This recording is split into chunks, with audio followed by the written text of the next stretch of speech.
You have a specific routine on how long you studied.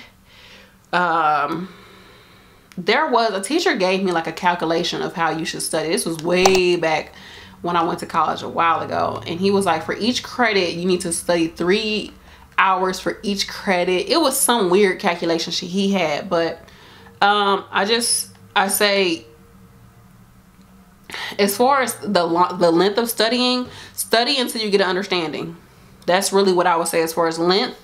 Or you could say, you know what, I'm going to at least dedicate 2 hours to things, you know, to doing this. You have to just look at your schedule, which I was thinking about doing a video where I do like a sample, like, okay, for this week you have to do this, this, and this. And then I would kind of show you all like how I would break up all that studying that I had to do within that whole week, along with working and things like that.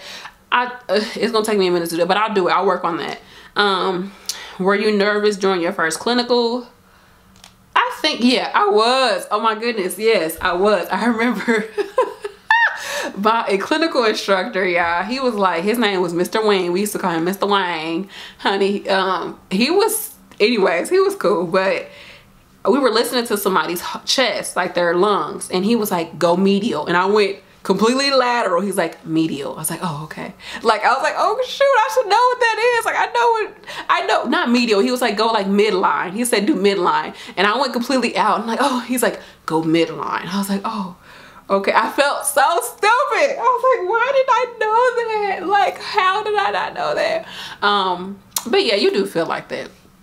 It's your time to learn. Clinicals is just time to learn. That's why I say, I have a video about clinicals too, girl. Go check it out. But I always say, like, you know, in clinicals, you need to jump out there and just do whatever is available, because it's your time to learn, to mess up, to make mistakes, and to be, you know, to be corrected versus being reprimanded. When you're at work, you're going to be reprimanded. When you're at clinicals, you're going to be corrected. So, I mean, unless it's something real intense that you did, but y'all not gonna do that. Y'all not gonna do nothing too crazy at clinicals. How did you retain the info that you learned? Just repetition. I talked about it a lot. I would talk to myself when I studied. When I would read stuff, I would read it out loud. Like, I would read something and then I would like read it back, like, and I'll read it back to myself, but I would like paraphrase it back to myself. Like, say you were going through, like, you know, the way blood flows through the heart, I would read it and then I would say it out loud to myself. And then when I would stumble on something, I'd be like, dang, okay, I'll look back. That way it's kind of like I'm teaching myself, you know what I'm saying? Like, I'm checking myself, and I'm like, do you get what I'm saying? Like, it's a way for you to see if you actually got an understanding of it. Because if you can teach somebody else, then you can definitely, then you know the information if you could teach somebody else. So I'm kind of like teaching myself by saying it out loud. Okay, so this first this happens, and this and this and that. And I'm like, oh shoot, what happens next? Then I look back at the study material. So I did that a lot, especially because I'm an auditory learner. This is gonna have to be 2 videos. Let's see. Study groups really helped me to retain information, because once again, I'm an auditory learner. I love to talk. I love to hear people speak. I like to understand how somebody thinks about something and why they came to that conclusion. That really helped me to retain knowledge, because I would be in class or doing a test, and I remember us like going over something in our study group. I was like, oh yeah, she did say such and such.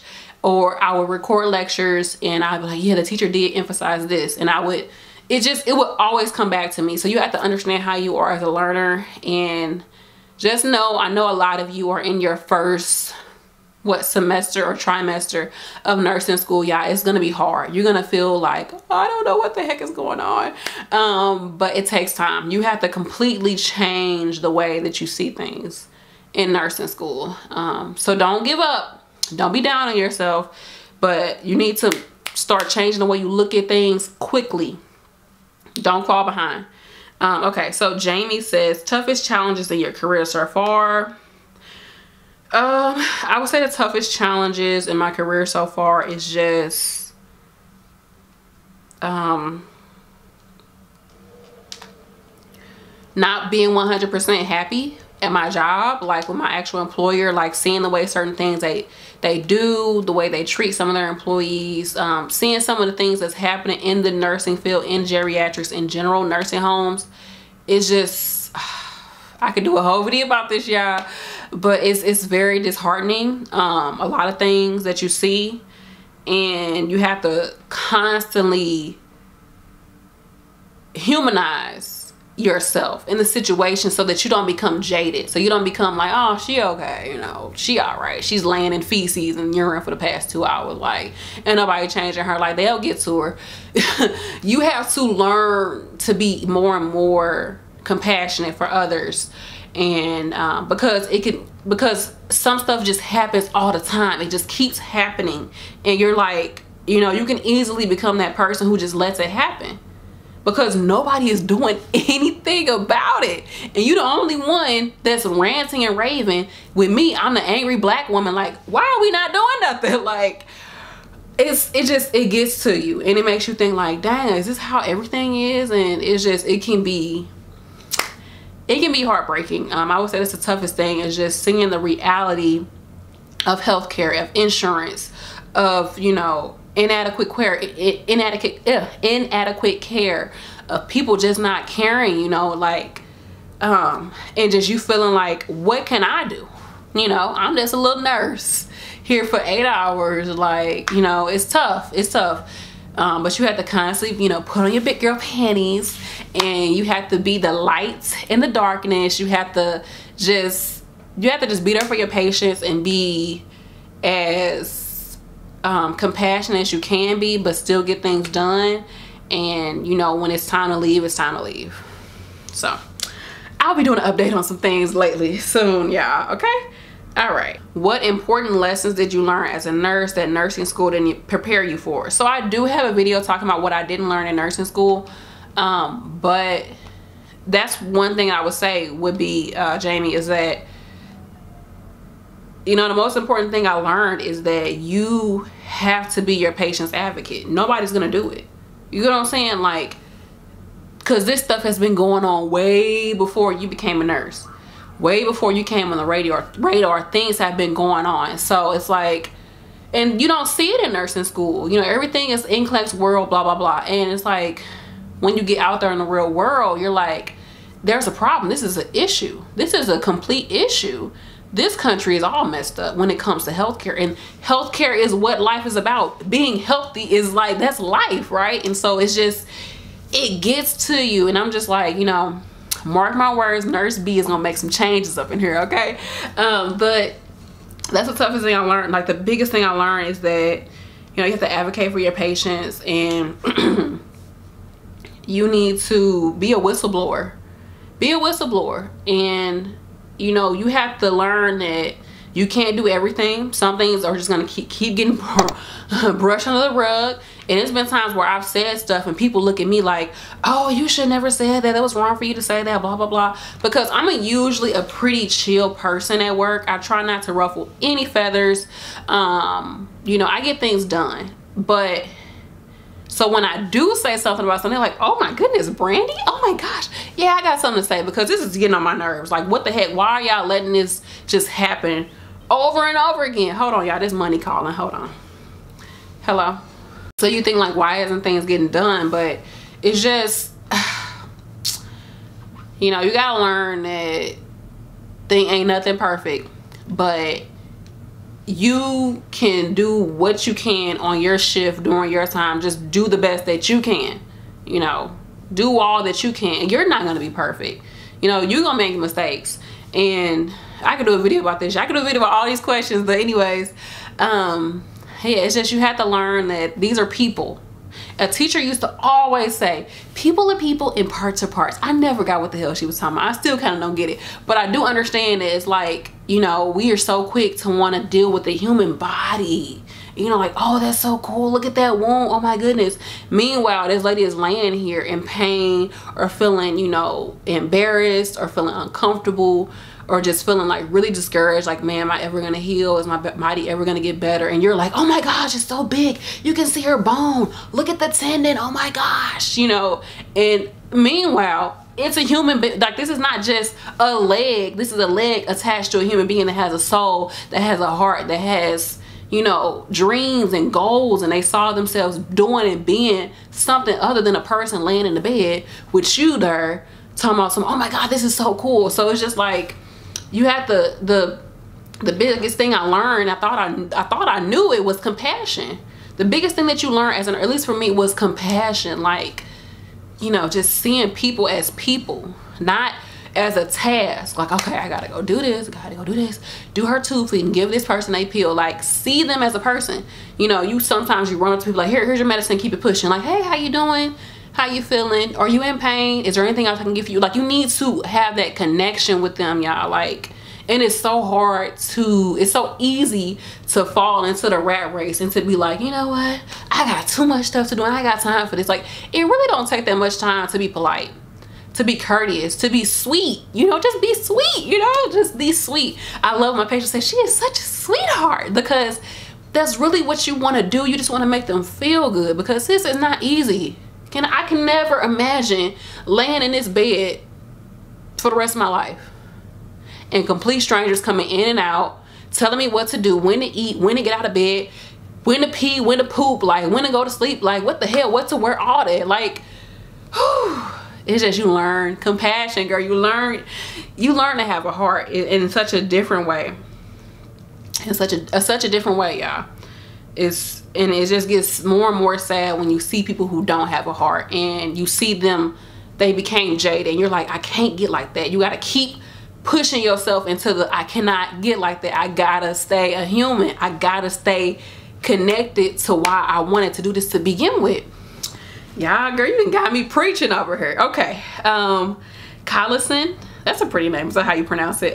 She said, update on your progression with going back to school. I'm rooting for you, girl. Thank you, girl. Okay, so I've had some hiccups here and there financially that I'm like, ugh, but I'm gonna have to do a video about this, you all, but I am working on it, you all. I want to be honest and transparent with you all. This YouTube has been really doing well, so I want you all to continue to watch videos, share, like, comment, help me out, because my YouTube has been doing really well, and I'm using that to help me to go back to school. So I have some other things in place.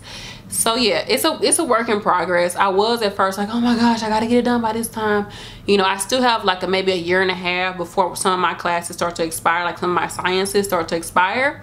So I'm giving myself time, and then on top of that, we're about to have another baby. So it's like, I'm giving myself time to get it done. I know that I really want to get it done. I know I'm going to get it done, but I'm giving myself time to do it. And I'm not beating myself up that I haven't got there yet. But it will happen. It's happening, y'all.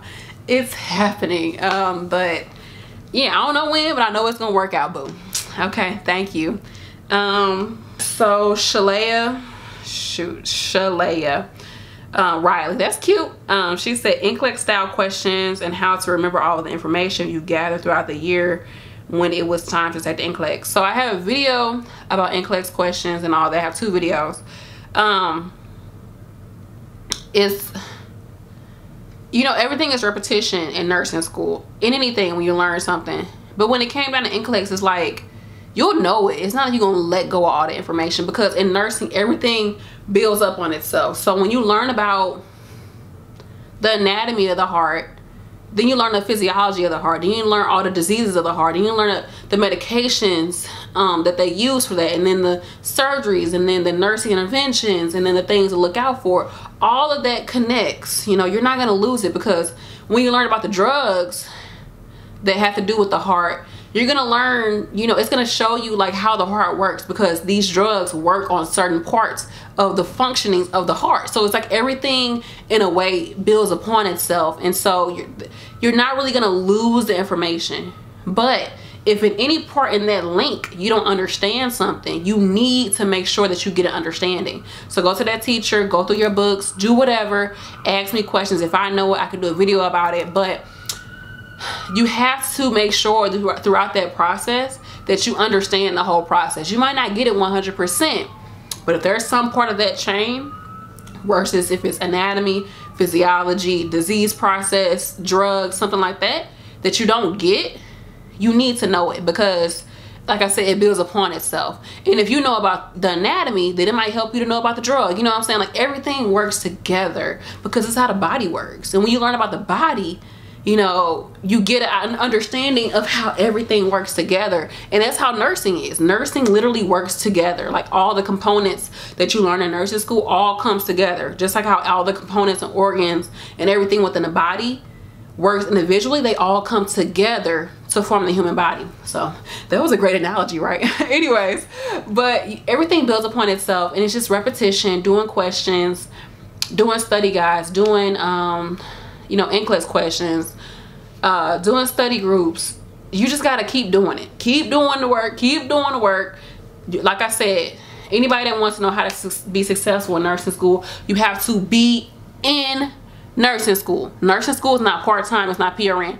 It's like your life. You get what I'm saying? This is your life.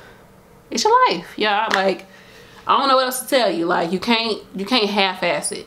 And if you do, if you might pass NCLEX, you might pass that class, but it's gonna come up later on that you didn't do what you had to do to begin with. So that's that. But let me know, once again, anyone who's having questions about NCLEX, let me know if you have specific questions. And I might do a video just me doing NCLEX questions and telling you all like my rationale and why I came up with the answers, and if I got it wrong, we can go over that. So let me know if you want to see a video like that. Thank you all so much for all your support, all you that you do for me and my family. I just don't know, like, y'all have really been helping us out with supporting the channel, and just in general, like, sometimes I'll be like, oh, I don't want to do this, I don't want to do that. Like, every time I'll be at work, like, I cannot do this, like, I'm tired, I'm done. And then what rejuvenates me, I'll be thinking like, okay, you know, I'm gonna do a video about this, I'm gonna do a video about this. And so like it inspires me. You know, you all inspire me just as much as you say I inspire and motivate you all. So I'm extremely grateful and humbled by the growth of the channel. And just, is this an ant? I had my window open. I think that's an ant crawling. Go back outside. But yeah, I'm extremely humbled and just like, oh, you know, appreciative of all of you all. So thank you so much. If you all are interested, go follow me on my second channel, Stay Forever True. It's a lifestyle channel. Basically, I do like mommy vlogs, me and my daughter Madison. I talk about my pregnancy. I talk about how I eat a vegan diet. And then I also do like hair videos whenever I do my hair, honey. But anyways, thank you all for watching. Peace.